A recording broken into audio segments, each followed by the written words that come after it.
harus menjadi kepedulian, bahkan mungkin menjadi semacam kekhawatiran kita bersama pada saat sekarang ini kan sedang terjadi peradaban ini cepat sekali, gitu. Ya. Cepat sekali. Kalau kita tidak bisa menyesuaikan, ya akhirnya kita hanyut kepada arus besar. Iya, iya. Nah, Pancasila bisa-bisa terkubur. Merawat keindonesiaan itu pilarnya menurut saya harus setidaknya melibatkan pertama di keluarga. Keluarga, ya. Ya, kemudian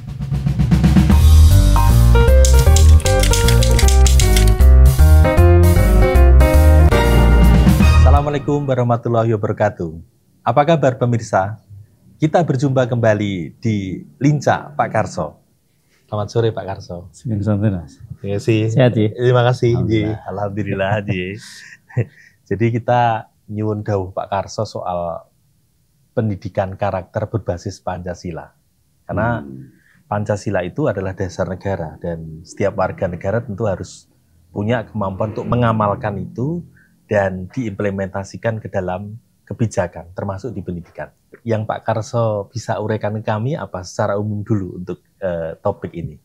Ya, harus menjadi kepedulian, bahkan mungkin menjadi semacam kekhawatiran kita bersama pada saat sekarang ini kan sedang terjadi apa yang disebut orang perkembangan global yang orang kemudian khawatir gitu, khawatir. Pancasila sebagai salah satu, bahkan mungkin satu-satunya ciri khas bangsa Indonesia, ini harus mendapat perhatian khusus, terutama dalam bagaimana warganya berperilaku.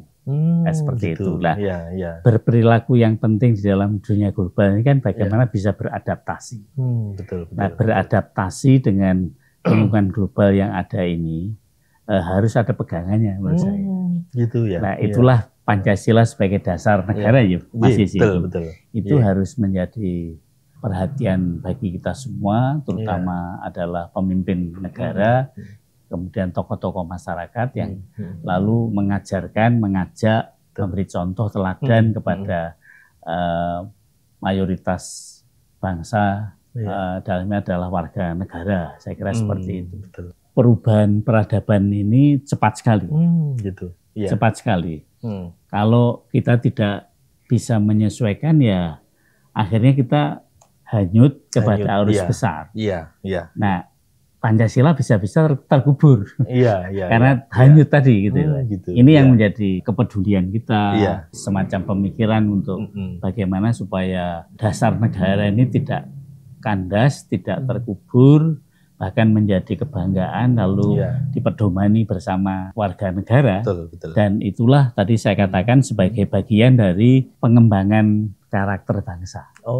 Nah, pengembangan karakter bangsa yang seperti apa? Ya berdasarkan Pancasila. Atau tepatnya malah karakter bangsa berbasis Pancasila. Tadi dikatakan ada kecenderungan global, itu apa ya kira-kira bentuknya itu yang menimpa kita hari-hari ini itu? Ya, dalam hal perubahan masyarakat terutama budaya. Budaya itu kan sekarang yang paling utama, ungkapan-ungkapan yang sering kita dengar, kita itu hidup dalam satu global village sebenarnya. Desa global.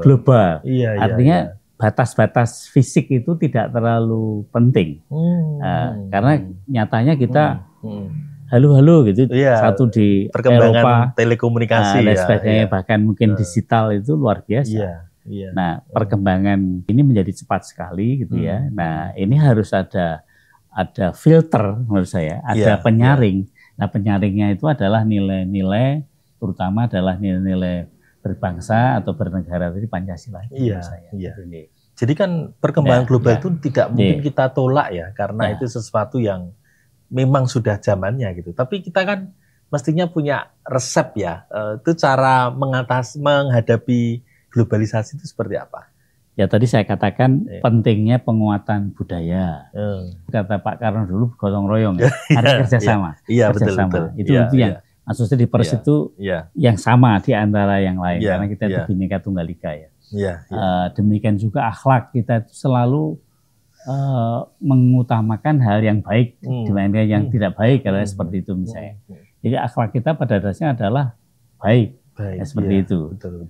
Seperti hanya semua agama mengajarkan untuk orang berbuat baik seperti itu ya Mas ya. Betul. Nah, atau kata yang lain misalnya budi pekerti atau mentalitas. Itu semua adalah hal-hal yang sifatnya baik seperti itu.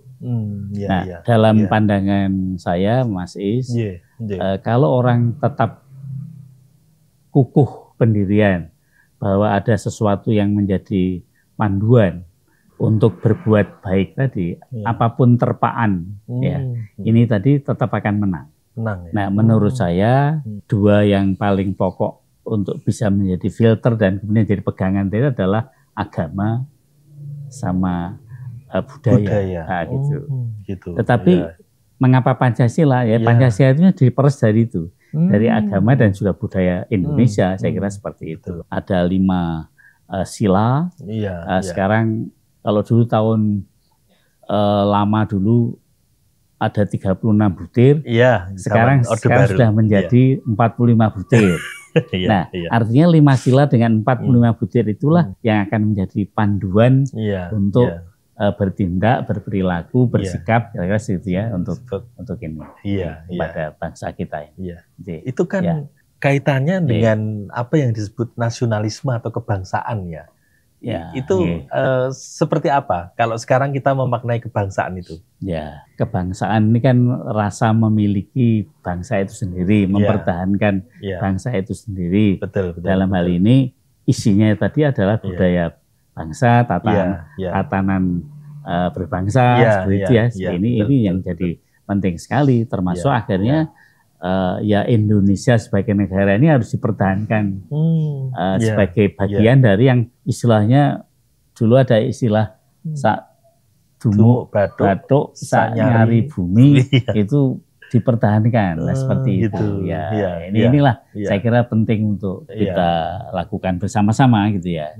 Dan dalam konteks ini istilah yang saya sampaikan yaitu revitalisasi pendidikan kebangsaan. Artinya sebenarnya sudah ada pendidikan kebangsaan, tapi harus direvitalisasi supaya rasa memiliki, rasa mau mempertahankan dan sebagainya tadi terjadi, Pak. Caranya gimana itu merevitalisasi tadi? Pengembangan karakter bangsa berbasis Pancasila itu. Jadi langkah-langkahnya kemudian seperti apa? Tadi mengamalkan 5 sila Pancasila atau 45 butir tadi gitu ya. Tetapi dulu pernah saya sampaikan pada Mas Sis juga itu kan itu harus diajarkan dalam bentuk apa yang disebut sebagai knowing the good. Artinya ternyata 45 itu bagus 45 butir itu bagus Nah, itu dipelajari di semua. Yang kedua adalah apa yang disebut dengan loving the good. Menyukai itu bagus semua. Kemudian yang terakhir adalah acting the good. Jadi tiga-tiganya ini menjadi satu kesatuan dan akhirnya menjadi apa yang kemarin saya katakan adalah dari moral knowing, kemudian moral feeling, dan yang terakhir adalah moral action. Gitu ya. Nah, Pancasila harus menjadi moral action. Ada pentahapan-pentahapan itu. Betul. Itu caranya seperti itu. Nah, adapun misalnya bentuknya ada penataran atau juga menjadi pelajaran di sekolah atau menjadi contoh-contoh di masyarakat oleh pemimpin atau mungkin tokoh masyarakat atau di orang tua, itu adalah cara-cara. Tapi 3 tahap tadi menjadi satu yang sangat penting, yaitu ada moral knowing, moral feeling dan kemudian moral action. Seperti itu. Nilai-nilai karakter apa yang mestinya bisa dikembangkan? Contohnya gitu untuk moral tadi itu. Yang saya sebut tadi adalah TAP MPR nomor 1 tahun 2003 ya. 2003 Itu kan misalnya katakanlah ketuhanan yang Maha Esa itu kan ada percaya dan takwa kepada Tuhan yang Maha Esa. Contohnya seperti itu. Lalu kemudian menghormati kerjasama antar pemeluk agama dan sebagainya, atau kerukunan hidup antar umat beragama. tidak memaksakan agama satu dengan yang lain, bebas menjalankan ibadah sesuai kepercayaannya lah. Seperti itu dalam sila 1. Sila kedua misalnya kemanusiaan yang adil dan beradab. Dirinci ada 10. Nah, kemudian persatuan Indonesia ada 7 misalnya. Gitu. Lalu kemudian kerakyatan itu ya, itu ada 10. Dan kemudian keadilan sosial ada 11. Nah, masing-masing nilai itu kalau katakanlah misalnya diurut ya, tadi religius misalnya. Gitu ya. Artinya menunaikan agama dengan sebaik-baiknya sesuai agamanya masing-masing, jujur misalnya itu kan. Kemudian apa, toleransi tadi, disiplin, gitu ya. Kemudian apalagi kerja keras. Kemudian dalam cara berpikir misalnya kreatif, mandiri, demokratis, rasa ingin tahu tinggi dan sebagainya, semangat kebangsaan, cinta tanah air yang tinggi tadi misalnya, seperti itu.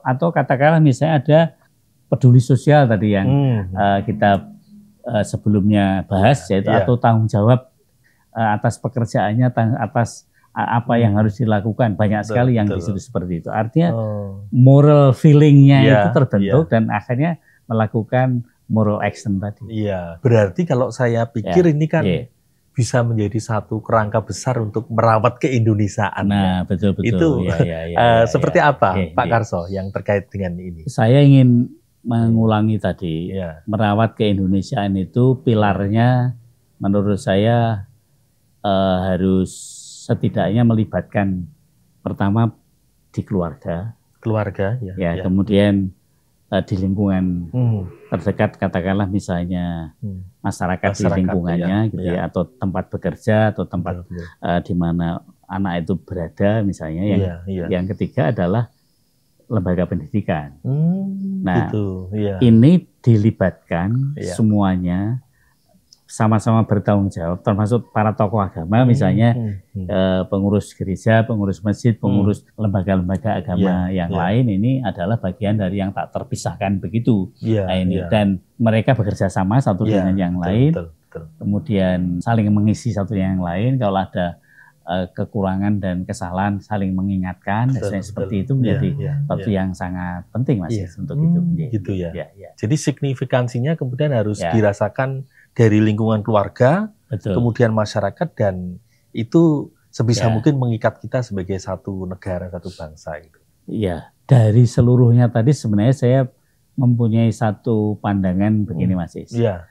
Semua agama yang diizinkan dan diakui di Indonesia kan ada 6 ya. Iya, ada 6. Kalau misalnya semua agama itu asumsinya adalah penganut agamanya itu mempercayai agama itu dengan baik dan kemudian lalu melaksanakannya dengan baik, kan agama itu tidak ada yang mengajarkan yang tidak baik. Pasti. Dalam konteks tadi misalnya mengamalkan Pancasila dengan 45 butir atau 5 sila itu tadi. Kalau seseorang itu melakukan hal-hal yang sesuai dengan ajaran agamanya, asumsinya dia sebenarnya juga sudah menjalankan praktek-praktek kenegaraannya dengan betul. Artinya saya ingin mengatakan keindonesiaan itu dilakukan dengan baik, kewajiban-kewajiban dan haknya, kemudian agama juga kewajiban haknya dilaksanakan, maka sebenarnya beragama secara baik sesuai dengan agama masing dan menjalankan sebagai warga negara dengan sebaik-baiknya sesuai dengan ketentuan berbangsa dan bernegara Indonesia, maka sebenarnya itu adalah dua hal yang tidak bisa terpisahkan. Padunya kebangsaan dan keindonesiaan itu menjadi satu kesatuan, dan inilah yang mungkin bisa kita sebut sebagai merawat keindonesiaan dengan menyatukan prinsip keindonesiaan dan prinsip-prinsip keagamaan.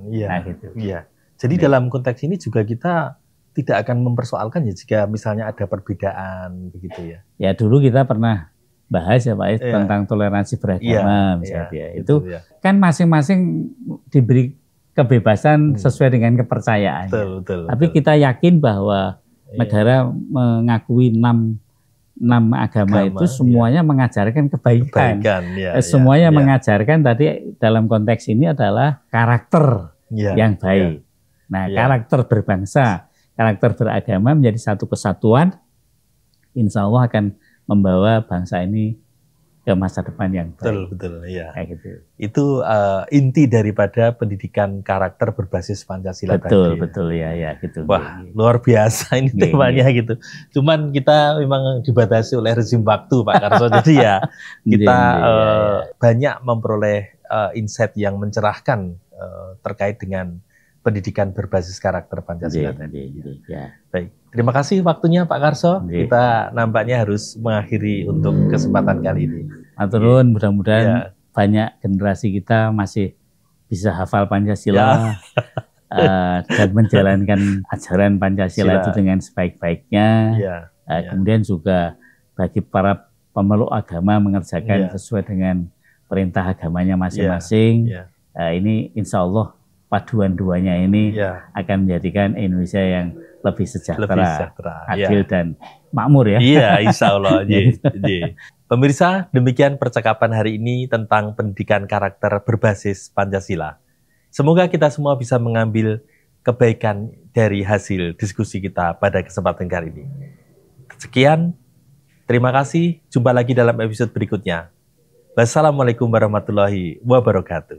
Matur nuwun Mas. Matur nuwun Pak Karso.